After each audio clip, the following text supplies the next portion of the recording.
वेगवेगळ्या जर्नीजला आम्ही तुमच्यापर्यंत आणलंय आणि अजूनही खूप काही बाकी आहे. Welcome back on MGM 90.8 FM. This is RJ Manisha with you. Show सुरू है लव यू जिंदगी आणि माझ्यासोबत सध्या आहे निलिमा पाकाटाक. नमस्ते मॅम. हॅलो. आणि कशा आहात तुम्ही? खूप छान. तू कशी आहेस? मी पण मस्त आहे. आणि सर्वात पहिले मला आपल्या लिस्नर्सला सांगायचंय की तुम्ही आपल्या मराठवाड्यातील पहिला महिला प्रेस फोटोग्राफर आहात.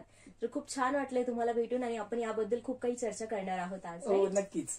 येस. तर सर्वात पहिले मला तुमच्याकडून हे जाणून घ्यायचंय की तुम्ही या फील्डमध्ये कशा आलात, म्हणजे महिला म्हणून, आणि त्यानंतर 20 वर्षाची तुमची ही जर्नी आहे. तर कसा एक्सपिरियन्स होता ओव्हरऑल, काय सांगणार याबद्दल? ओके, मी माझी जर्नी स्टार्ट करण्यापूर्वी माझ्या सगळ्या ज्या वुमेन्स फ्रेंड्स आहेत, म्हणजे ज्या माझ्या ओल्ड वुमेन्स आहेत, यंग वुमेन्स आहेत, ज्या माझ्यापेक्षा लहान आहेत, सगळ्या पूर्ण जगातल्या वुमेन्सला happy international women's day first of all.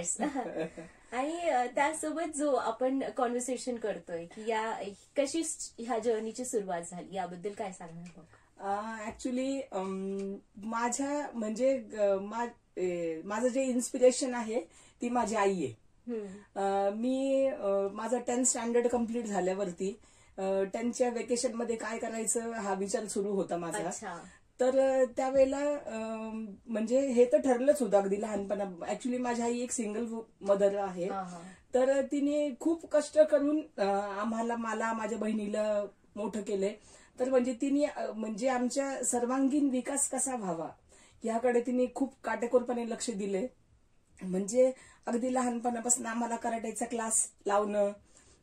मी एक इंटरनॅशनल कराटे प्लेअर आहे. Okay, great. हा, प्लस म्युझिकचा क्लास लावणं. म्हणजे फक्त अगदी कोणती गोष्ट सांगायचा उशीर होता आईला माझ्या.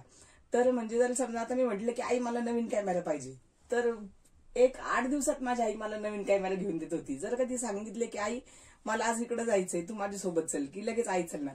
तर म्हणजे हे तर ठरलंच होतं की ऍक्च्युली जेव्हा लहान होते मी त्यावेळेला आई माझी गाडीवर आम्हाला घेऊन जायची सगळीकडं. आणि आई इरिगेशन डिपार्टमेंटमध्ये क्लर्क होती माझी.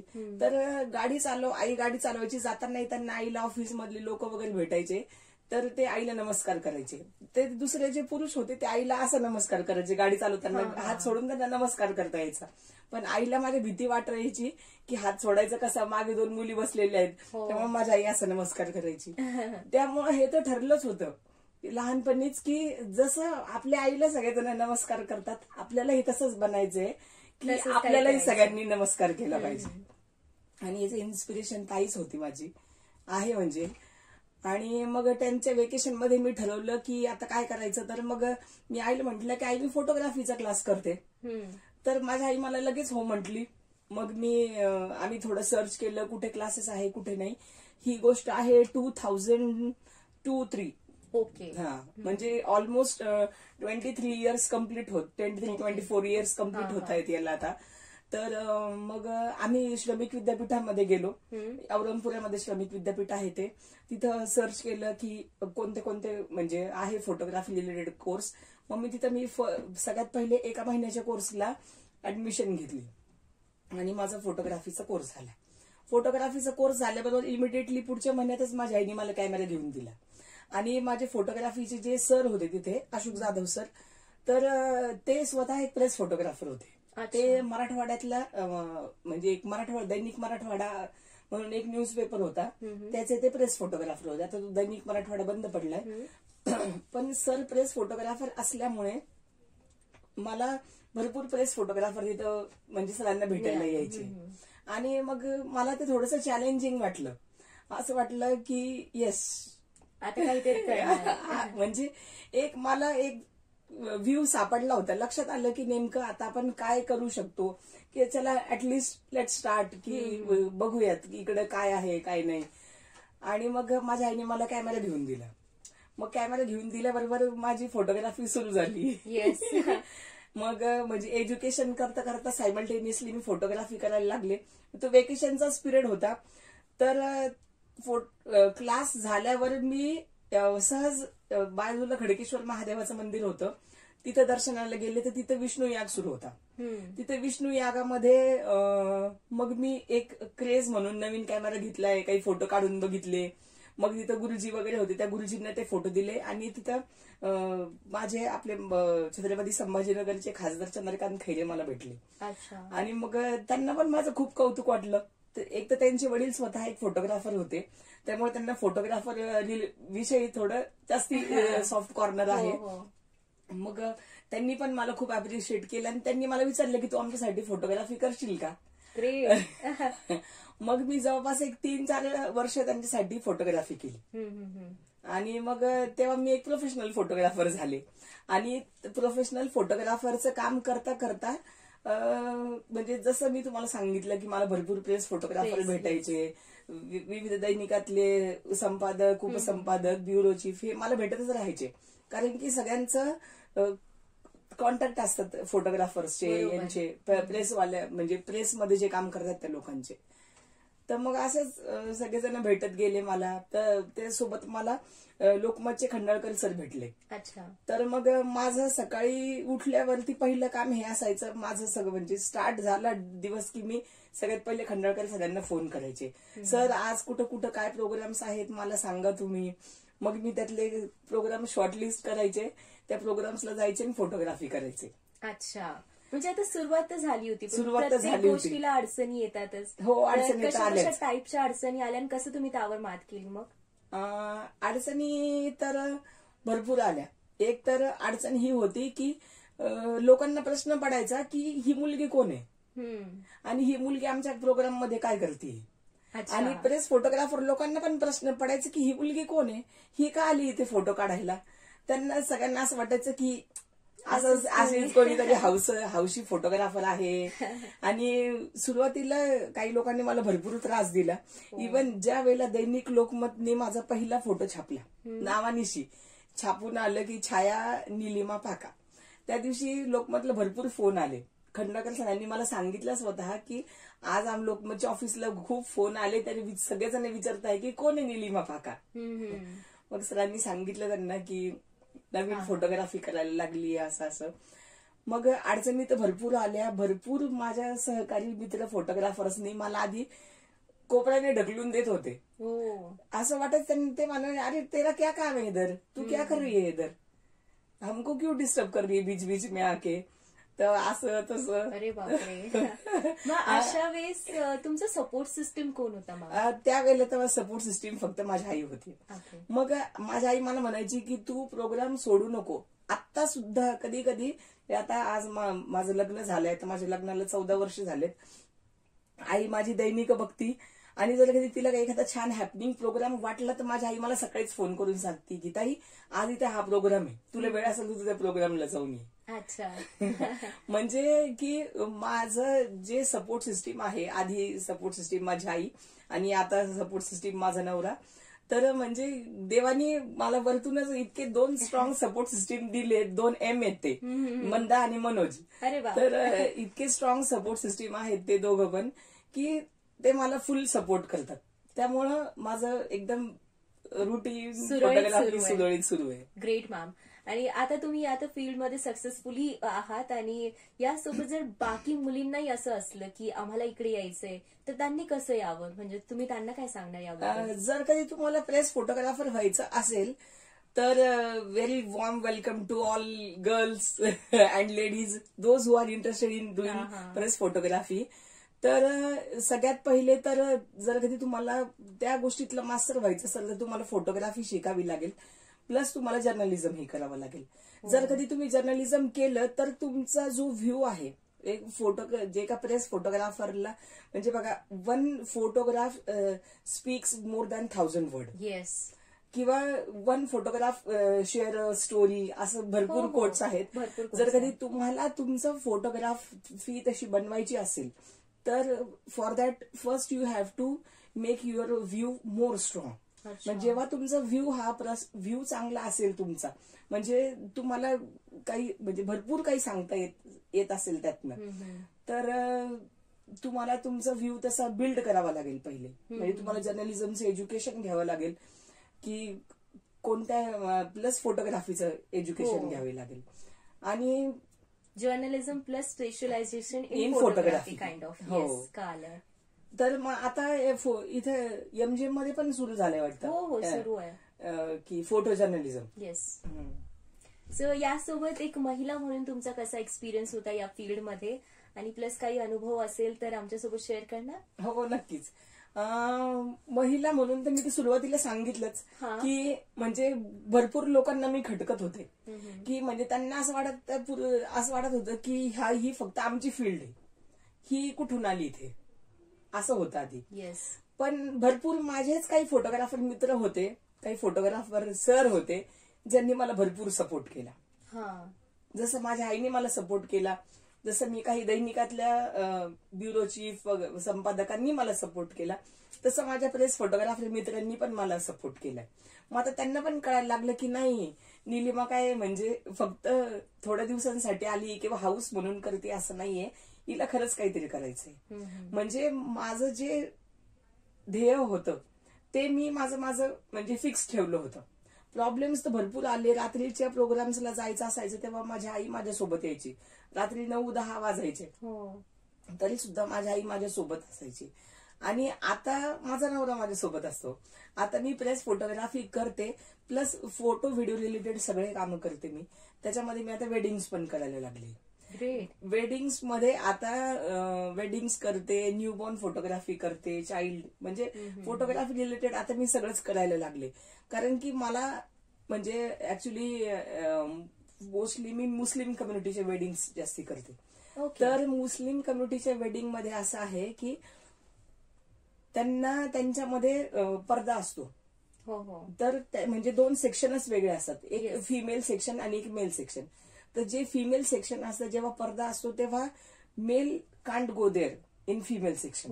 तर म्हणजे मी अशा काही कम्युनिटीजचे लग्न केले त्यांच्या की जर फॉर एक्झाम्पल एखादा माणूस तुमच्या एरियामध्ये येत जरी असेल तर ते एक वेगळा साऊंड क्रिएट करतात बायका.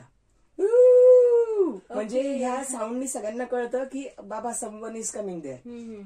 आणि मग त्या सगळेजण असं पडदा घेतात आणि मग तो माणूस येतो, त्याचं काम करतो आणि परत तो जातो. म्हणजे आणि अशा कम्युनिटीमध्ये जाऊन मला फोटोग्राफी करायला मिळाली. प्लस त्या बायका इतक्या खुश झाल्या माझ्या फोटोग्राफीवरती आणि इतके सारे ब्लेसिंग्स. एक एक्झाम्पल सांगते, मी दुबईवरून एक फॅमिली आली होती. इथं VIP फंक्शन हॉल म्हणून एक आहे, मार्बल बंगला. तर तो खूप फेमस बंगलो आहे आपल्या इथला. तर तो जवळपास 90s मध्ये बांधला तो बंगलो. तर त्याचे जे ओनर आहे तर ते आता दुबईला शिफ्ट झाले.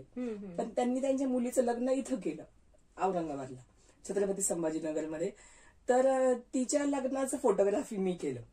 तर इतक्या साऱ्या ब्लेसिंग्स दिल्या त्यांनी मला की निलिमा कितना अच्छा काम किया आपने, वेरी गुड, कितनी अच्छी फोटोग्राफी है आपकी, कितना स्टॅमिना है आपका. म्हणजे इतके. आणि त्यांनी ब्लेसिंग्स प्लस मला गिफ्ट म्हणून 3000 रुपीज एक्स्ट्रा दिले की हे तू घे आमच्याकडनं गिफ्ट म्हणून. तुम्ही त्यांना मेमरीज दिल्या. म्हणजे खूप. मग मला पण इतका आनंद मिळतो की अरे बाबा प्रेस फोटोग्राफी करत हे पण करते आहे मी. हा तर झाला आता वेडिंग फोटोग्राफीचा एक्सपिरियन्स. प्लस आता मी प्रेस फोटोग्राफी तर भरपूर दैनिकांनी मला सपोर्ट केला त्या बाबतीमध्ये की निलिमा तू आम्हाला फोटो दे. म्हणजे आता ऍक्च्युली मुलगा लहान असल्यामुळे प्रेस फोटोग्राफी म्हणजे मी कंटिन्यू एखाद्या दैनिकात काम नाही करू शकत होते. कारण की प्रेस फोटोग्राफरचं काही टायमिंग नसतो, कधीही जा कधीही या. म्हणजे जेव्हा सडन इन्सिडेंट तुम्हाला कळेल, म्हणजे एखादा प्रोग्राम फोटोग्राफी असेल, जर कधी प्रोग्रामला जायचं असेल प्रेस फोटोग्राफरला, म्हणजे ते जे ऑर्गनाइज्ड गोष्टी असतात तिथे तो जाऊ शकतो. पण जर कधी तुम्हाला एखादा ऍक्सिडेंट झालाय किंवा एक अचानक काहीतरी सडन इन्सिडेंट घडले तर तिथे तुम्हाला रेडी राहावं लागतं लगेच. तर त्यामुळे मी फ्रीलान्सिंग करते आहे सध्या सगळ्या दैनिकांना. आणि प्रेस फोटोग्राफीचे पण मला खूप छान धमाल एक्सपिरियन्स आले. आता मी एक एक्सपिरियन्स शेअर करते. आता मी म्हणजे ऑक्टोबरमध्ये मला मुलगी झाली घटस्थापनेच्या दिवशी. पण त्याच्या 1 महिना आधी मला फोन आला हिंदुस्तान टाइम्स मधून की निलिमा, शाहू पाटोळे सर आहेत, तर त्यांचं पुस्तक आहे दलित किचन्स ऑफ मराठवाडा. हे कट करावं लागेल आधीचं. दलित किचन्स ऑफ मराठवाडा. तर हिंदुस्तान टाइम्स मधनं मला फोन आला की निलिमा यांचे आम्ही स्टोरी करतोय, आम्हाला तो यांचं प्रोफाईल फोटो शूट करून पाठव. मग आता सरांना तर माहित होतं की निलिमा प्रेग्नंट आहे म्हणून, पाटोळे सरांना. तर ते मला म्हटले मग आता कसं करायचं. मग मी माझ्या मिस्टरांना 9वा महिना सुरू झाला होता, मला 9वा महिना सुरू होऊन 10 दिवस झाले होते. मग मी माझ्या मिस्टरांना म्हटलं की काय करायचं मनोज, आता हिंदुस्तान टाइम्स मधनं फोन आला आणि ते म्हणतायत की मला एका दिवसामध्ये पोर्टफोलिओ शूट करून पाहिजे. तर मी म्हटलं की मनोज म्हटलं ठीक आहे जाऊया आपण.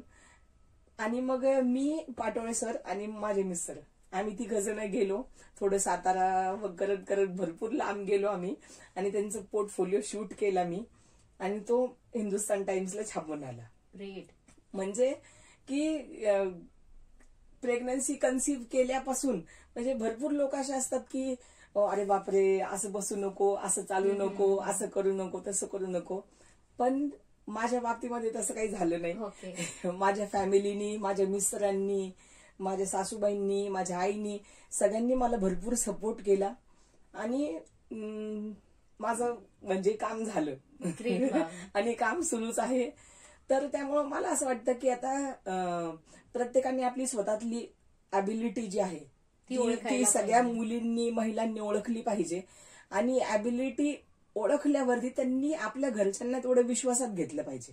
म्हणजे फॉर एक्झाम्पल आता मला जर कधी माझ्या आईने फ्रीडम दिलं आणि तर मी त्या फ्रीडमचा डिसएडव्हान्टेज घेतला की दुसरीकडे जाऊन फिरू लागले बाहेर, म्हणजे ज्या गोष्टी नाही करायला पाहिजे मी त्या गोष्टी करू लागले, तर त्याने माझ्या आईचा विश्वासघात होईल, माझ्या मिस्टरांचा विश्वासघात होईल.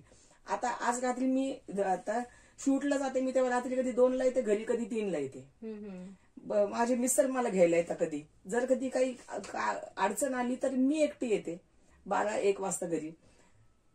पण माझं हे म्हणणं आहे, जर कधी मी जे मला म्हणजे माझं सराउंडिंग आहे, जर कधी मी एक व्यवस्थित राहिले, जर कधी मी स्वतः एक स्ट्रॉंग वुमेन आहे हे सारखं सारखं प्रेझेंट करत गेले, तर दुसऱ्या कोणाची हिंमत होणार नाही की ते माझ्याकडे वाकड्या नजरेने बघतील.